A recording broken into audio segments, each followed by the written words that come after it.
Hey, what's going on, guys? Dr. Sean J. Harris here, Generational Wealth Academy. Happy Tuesday to everybody. Listen, guys, midday, and I just was talking to Tara.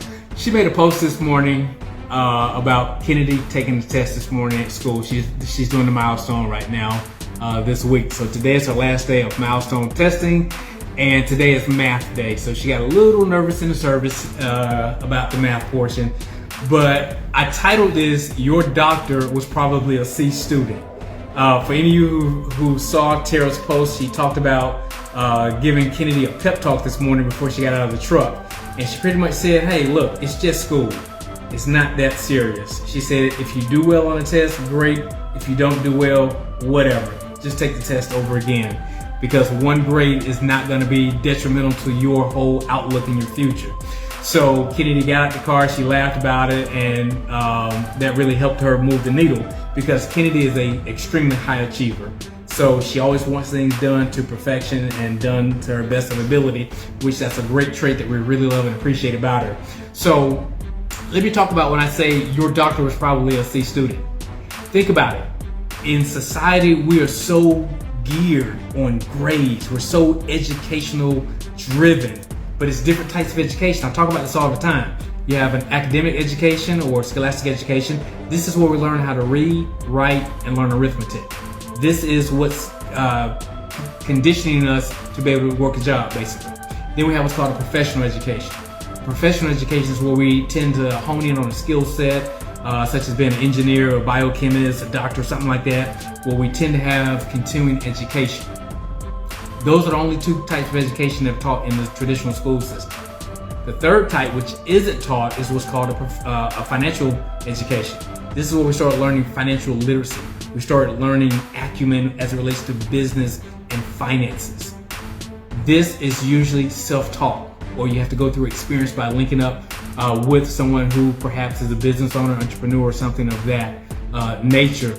So I was just thinking, me and Tara was talking, and think about it, guys. We're so driven on A students. You gotta get an A. You gotta get an A. You gotta be the absolute best in every subject.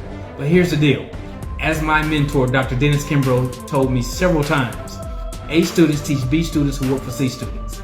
And he went a step beyond and said, the D students, well, they name buildings after them. So we got it all twisted and discombobulated when we're always thinking that the A student is dominating. But like me, you guys probably know a lot of people who have more degrees than a thermometer and still not hitting on it financially. They don't have time freedom, they don't have money freedom. But here's the deal. In order to be a doctor, you have to pass. And I think a lot of people don't realize C is still a passing grade. A D is still a passing grade. So at no point do you ever ask your doctor, well, what was your GPA? What was your final grade average when you graduated? All you know is they got the degree and they're a doctor. But they could have been a C doctor. They could have been a D doctor. There's nowhere on the diploma that says what your grade was. But we always get into the, you like that big word, Robert?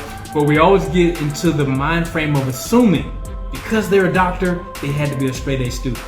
When many times those doctors were C and D students on the verge of probably failing.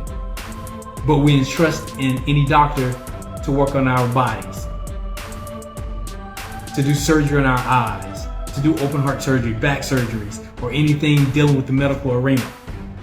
So this is something I want you to really think about and have a paradigm shift and get out of that confined way of thinking that the grades will determine your successes. Ray Kroc, the founder of McDonald's, Ray Kroc said, I'm just kind of paraphrasing, he said the lack of education will not guarantee failure, just like getting good grades will guarantee success. Because again, I know so many people with degrees. I have clients constantly asking me how can they develop both time and money freedoms. See, you can have a high paying job. You can make a lot of money, but you don't have time. You can have a lot of people who have a lot of time, but they're not making the money. It's not until you marry the two together that you have lifestyle. That's what my family and I have the benefit of being able to live that type of lifestyle where we have both time and money freedoms. So these are the things that we teach people, but you gotta rewire and reprogram your thought process. You gotta think differently. You can't keep thinking that what our parents and grandparents taught us is gonna continue working for the forward generations. What worked for our grandparents doesn't work for our kids today. It's not really working for us today. The academic system was developed for the industrial and post-industrial era. It was created to build employees. I'm gonna do a teaching on that later on this week, understanding the behind the scenes of the educational system. See, many times we just go to school, we get the good grades because our parents told us to do so, because their parents told them to do so.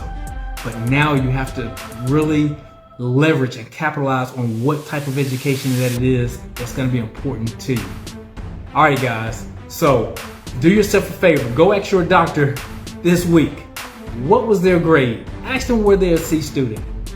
You might be surprised, but always remember, as Dr. Dennis Kimbrough says, A students teach B students who always work for C students. All right, guys, I'm Dr. Sean J. Harris. Make impact and make money while you're doing it.